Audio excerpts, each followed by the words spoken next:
wag na.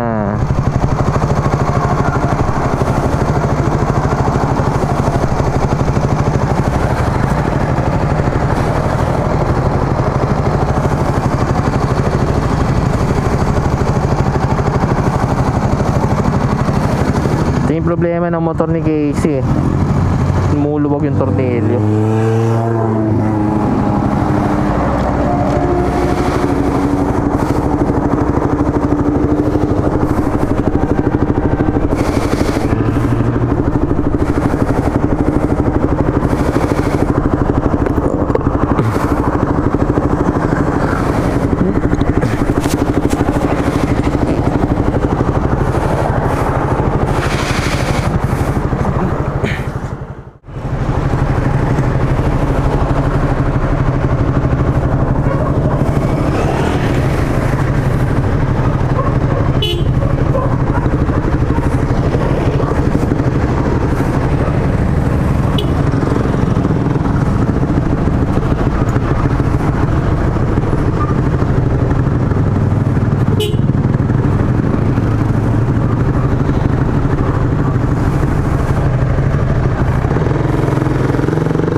Ito, pag binabaan ko yan, napaka ano yan, tokong yan. Hindi naman siya inaano.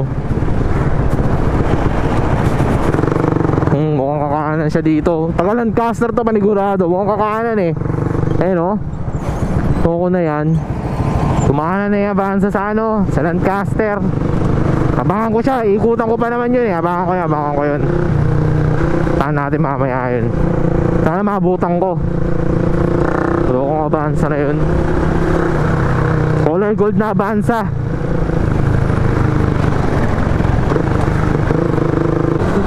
Pagsasabihan ko na huwag siyang basta-basta bumubusina. Hindi ko naman inaano eh. So na yun. Tara ba yun? Kaya medyo malapit-lapit na ako sa may Lancaster.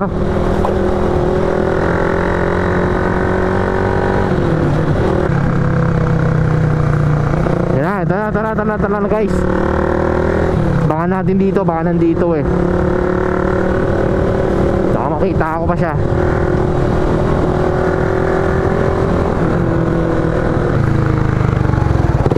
Okay, wala na guys, hindi ko na nakita. Dahil dito na lang, sa may dulo. Baka maabot ako pa sa may ano eh, sa may intersection. Loko na yun. Baka makita ko pa siya dito sa may rotonda.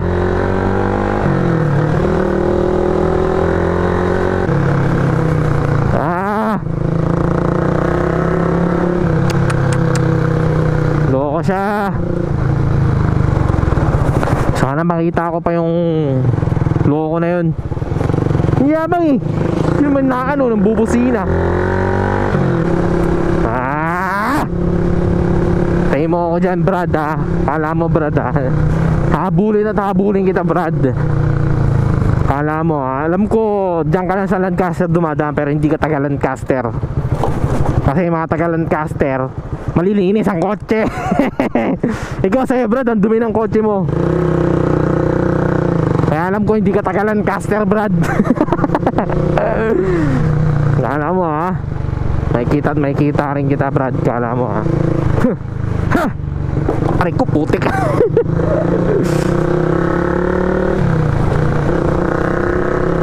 Malakas kutob ko mga guys. Nandito yun sa may rotonda.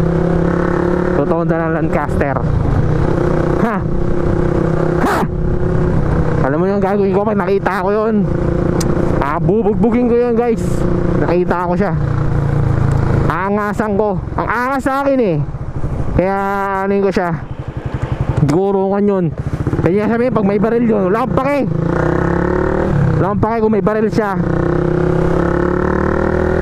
Basta makaganti man lang ako dun sa driver na yun. Yabang-yabang porket nakakotse, porket di siya naiinitan, porket naka-aircon. Mutanang kaming nakamotor. Kaming mga nakamotor na init kapag ganito. Tapos kayabang pa kami, bubusin pa kami. Lokong yun. Wala mo ha. Kasi ang context niyan guys, kanina binubisinahan ako, hindi ko naman inaano. Ayan, dito sa may rotonda. Sana yun? Wala makita dito ah. Saan kaya punta yun? Hindi taga Lancaster yun. Hindi taga Lancaster yung driver na yun. May kita ko rin yun dito. Saan kaya yun? Makita eh. Wala dun eh. Pero dito dadaan yun kasi dito lang yung panigurado.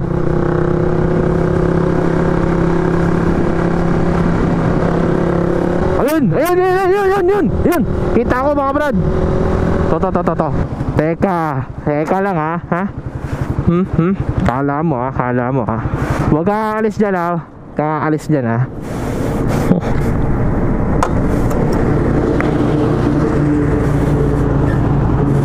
Ay. Hello. Ano?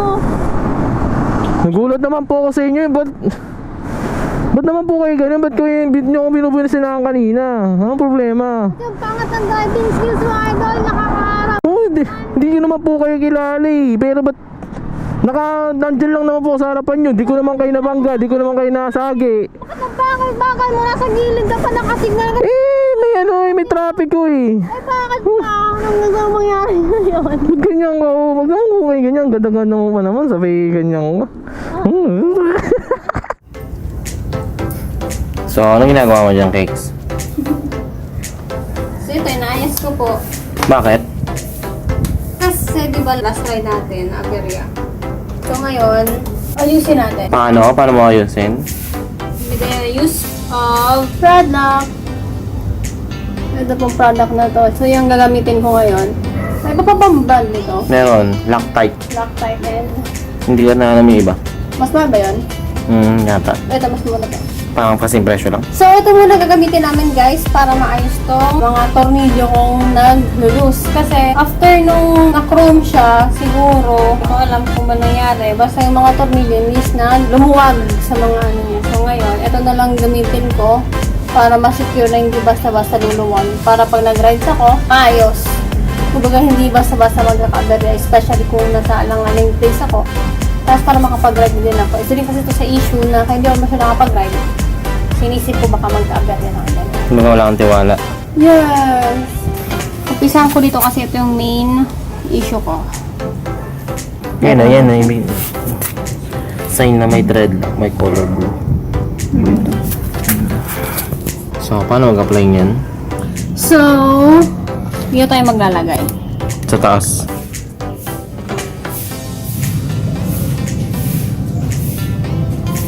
Hanggang sa nabot. Buo. Pero ba't ang tigas? Dapat hindi matigas yan eh. Nung naglagay kasi ako niyan, liquid. Hindi ganyan medyo solid. Okay na to. Sige. Paano pa tayo dito? Diretso na. Diretso nun, habang ulanay ko sana hindi titigas.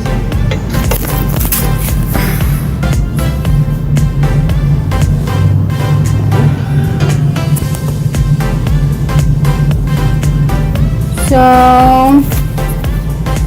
hintayin na lang natin matuyo siya ng kusa. So, gamitin natin sa ibang parts.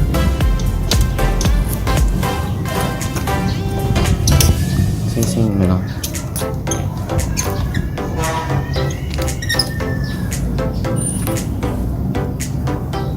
Wala naman nut yan. So, subukan natin kung gaano ba ka-ganda tong brand na to.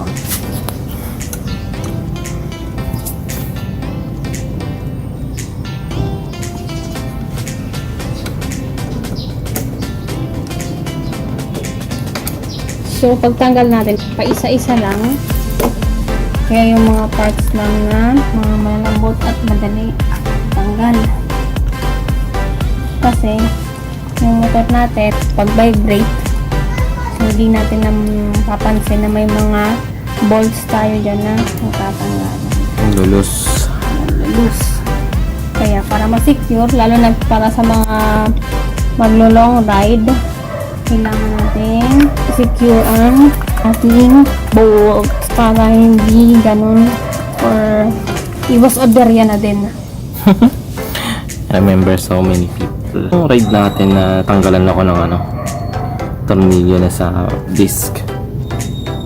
Cut mo na namin. Actually kanina nga nung nasa McDonald's tayo. Nag-loose na yun sa dyan sa gear. Sinano ko na lang din. Hinigpitan ko na lang. May isa pang alternative dyan sa thread lock binubutasan nila mismo yung tornilyo. Kasi nilalagyan nila ng alambre.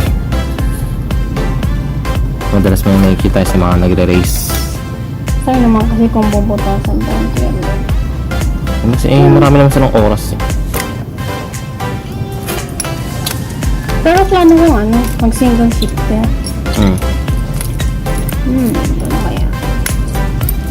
May bushi. Yeah, bushi. Buti ka pa may plano kang bumili ng mga parts. Pero wala akong pera. Lang ako, gusto ko kaso hindi pwede. Kaya ako mag-survive. Puro lang yung plano. Plano, hindi natutuloy. So, para masubukan to, kailangan i-ride. Saan tayo magra-ride? Bicol. Yan ang gagamitin mo sa Bicol? Hindi. Joke. Kasi pag uwi namin ng Bicol next month, that would be on August 15. So, yung pupunta namin sa Bicol is hindi sa bahay namin, kundi sa Sorsogon. So, mostly yun lang. Ito lang. And, ito okay pa naman sa kabila. Uy. Hindi. Sige, tanggalin mo na rin. Anyway guys, yung mga nagtatanong po pala sa akin about sa modified, plug and play na po siya. So far lang kinonvert, wala akong natatanong may kinonvert or pinalitan dito. Problema nga lang dito, pagkabit, sobrang complicated. Hindi mo siya pwedeng ikabit ng buo. Diba yung iba, binubuo muna bago isalpak. Ito, pa isa-isa. Kasi kahit sa loob ng nito, merong tornilyo. Sa loob nito, magtutornilyo ka. Dito rin, magtutornilyo ka dito. Kaya, ganun siya conflict. Ito, okay naman na to, baby. Oo, na-testing ko yan. Okay yan.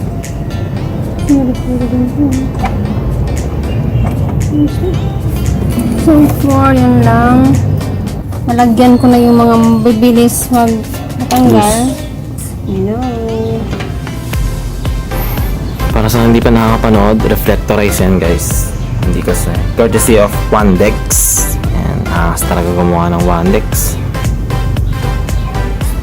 Kaya kung interested kayo sa ganyang klaseng decals guys, punta lang kayo sa Wandex and magpa-design kasi libre lang yung magpa-design dun and napaka approachable ng mga tao, babait pa ng mga tao dun sa Wandex. Shoutout sa kanila, maraming salamat dito sa Decals ni Casey. So ngayon guys, so far yung mga madaling matanggal, just nagamitan ko na nito para kahit paano hindi ako basta ma-aberya. Gaya nang nangyari last time na naghanap pa kami, namulot pa kami ng tornilyo para makapag-rides lang. Kaya ngayon, susubukan natin if magkaka-issue pa rin ako dun. So, good luck! Subukan natin kung hanggang saan kakayanin ito. Yun lang sa ngayon guys. Thank you for watching and supporting my channel. See you again sa next vlog. And, eto pa, by next month, punta po kami ng Sorsogon. Yung mga nag-PM sa akin about sa stickers na napangakuan ko. Paano lang po ako ulit, pa-update na lang ulit ako kung saan pick up. Siguro darating kami ng Bicol, mga 6 a.m. And Possible. mga possible 6 a.m. So, ayan guys, thank you for watching. See you sa next vlog!